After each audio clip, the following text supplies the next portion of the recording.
Hello, ladies and gentlemen. Eddie Marcus here again. I'm that guy that's talking about basic human rights for all people. I'm the guy that comes to you telling you that we are all living in hell and try to find some way to justify it so we can all see it as that together and try to see if something can be said to motivate you with a truth that would draw us out of this and allow us to live in another kind of system which produces the kind of things that we say we all want or the ones that we would accept. So, ladies and gentlemen, I was thinking just the other day, I don't know what had me going. I guess trying to make sure that the possibilities of that message that will be instrumental in our change. So I'm constantly trying to avail myself. So here I am. And I'm thinking about Eddie Marcus. I'm the guy that's standing before you now telling you these things. But really, as far as you are concerned, who am I? Who am I really? Not in just certain things, but as an overall person. So I thought about it.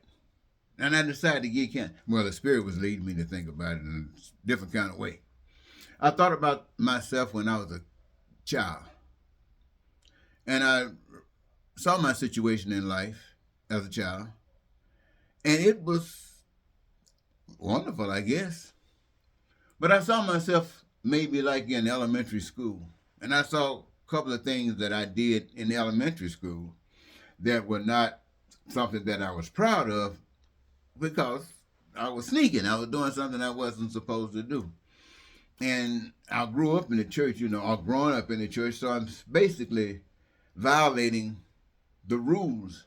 So I don't want anybody to know about it because I'm trying to hide it because I don't want others to know here I am, a guy that violates the rules. And so I remember even in high school, and I'm looking at the things that I get engaged in.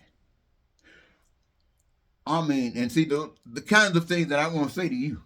But I know exactly what I'm talking about. And I'm telling you from that power of exactly what I'm talking about. I know where it is. That's how the commitment is. And then I see maybe high school. Finishing high school or going to become what they call them, seasoned workers. I don't know. I got kicked out of high school for some reason. But anyway, the evil things are the things that I saw as being evil. I didn't really, yes I did. I didn't want anybody to know how much was evil. So here I am. And I'm in college. And I'm thinking about what I did in college that I called being cool. And I guess that's the way all the other stuff was as well, being cool. There was nothing that others weren't doing.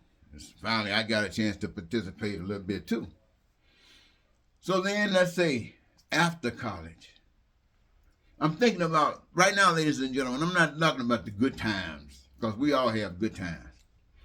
But I'm thinking about the things, and I'm referring to the things that we say had something to do with the good times, but it was founded on a principle that maybe we wouldn't be so excited about.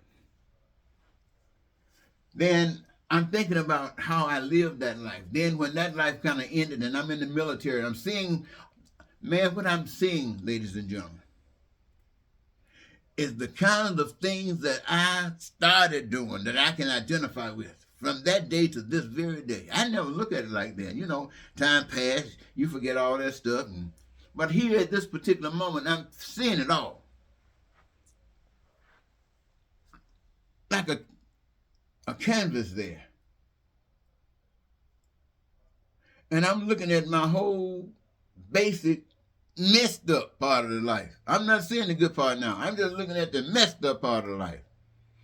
And I'm thinking, wow, God sees that every day. That's me. Oh, man. And what I said to myself, I said, man, that's nothing. I don't care how wonderful I think I am. I'm as filthy and dirty as anybody on earth could possibly be. Now, there might be people worse than, because some things perhaps I haven't done don't mean I wouldn't have done. And I'm thinking about that. As evil as I can be, and God see me every day, just like that. And I'm walking around here trying to tell you about the goodness of God, the beauty of God, the love of God. And this is who I really am. And I'm looking at me. This is who I really am.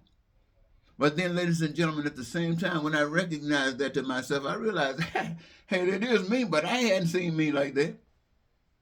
So the next thing I think is that represents probably you too. You haven't really given yourself that kind of attention. And I know you haven't, because we are in this together. This is not my world. This is our world. And so I'm thinking, wow. So am I really, I know I'm saying what comes to the Spirit, but maybe the reason it isn't having any effect is because I'm still a crook. So, only thing I can do now is forgive myself. Ask God if God will forgive me. And that's when I'm talking to the God within and the God without. I don't want to miss any God. Forgive me, God. Wow. Thank you for... And then I begin to see why I'm still here at this old age to say these things to you. Because I'm probably one of the people that can share it with you like that. And the reason I can share it with you like that is because it's true. When we see all of the ugly stuff that's going on in the world, that's because, again, ladies and gentlemen, we are living in hell. This is what hell produces. Everything I did that I just looked on the wall and saw me, it was stuff I picked up. And now it's my time. That's what we're doing. At one time or another, that's what we've done, for those who say we quit.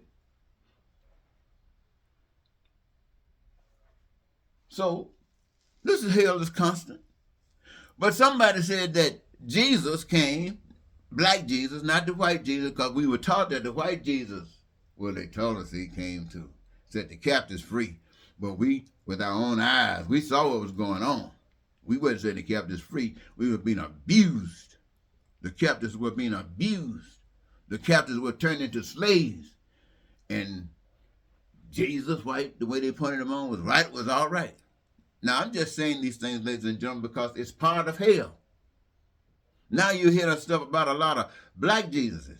And that sounds pretty good, because blacks were the one that was at the bottom being oppressed. But the truth of the matter is, I don't know when the world started. I am very appreciative to hear all the wonderful things that they're saying about black folks. Even what history say we've done. I'm very proud of that. But we still no different. We're people. And if we are special, we got a special responsibility.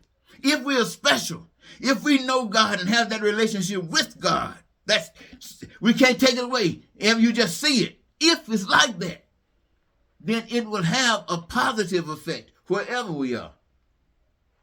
Now, it's not going to change everybody at the same time. But at least it's the light. And when the light is on, baby, sometimes you can see.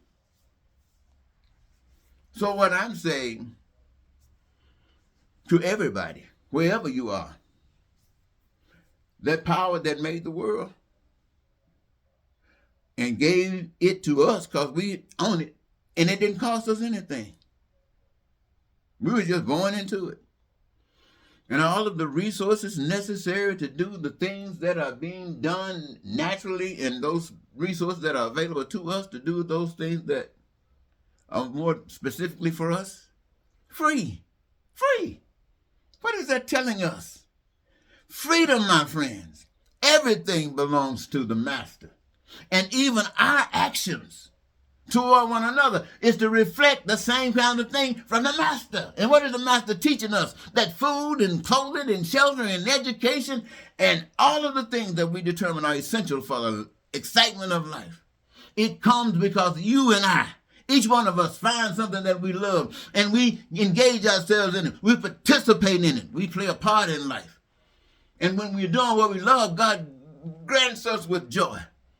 I'm trying to tell you what I have learned. This is why being that old dude, as hellish that I've always been, it's still me. It's still me. It's still you. But I'm here to tell you that there is a world expressive of the love that I'm sharing with you. And it's a love that comes from you by wanting beautiful heaven and willing to do unto others as you'd have others to do unto you. Boy, I tell you, I didn't mean to talk this long. I just want to say a couple things, but it looked like I just couldn't stop and leave it hanging there, because I know what I just got through sharing with you is easy as 1, 2, 3. Now, it doesn't mean that people are going to jump on it. I mean, if I post this thing in a month's time from now, I don't know what the numbers will be. I would hope they would be woo. But if it's just going to be numbers spreading woo, then that's just like Christianity. Woo! But we're living in hell. And Christianity really means nothing as far as living in hell. Because we have been given a lie to believe that if we just chill, don't rock the boat, you're in hell, no doubt. But don't you rock this boat, they get you at the end. See, that's how we go through life, thinking we got it. And then we lay hands on the sick, and nobody recovers. We pray, Father, do this and do that, and it doesn't happen. Why? You ain't got a relationship with God. That joker tricked you. That guy lying, you know. Hey. Anyway. Oh, my God. I think it's all right because I don't have my speaker hooked up. I don't have my mic hooked up. And if I had... I've been talking this long and you wouldn't have heard a word. Ooh. But I think you can. And I'm going to stop right now because maybe it's time. Till next time, Eddie Marcus said goodbye for now.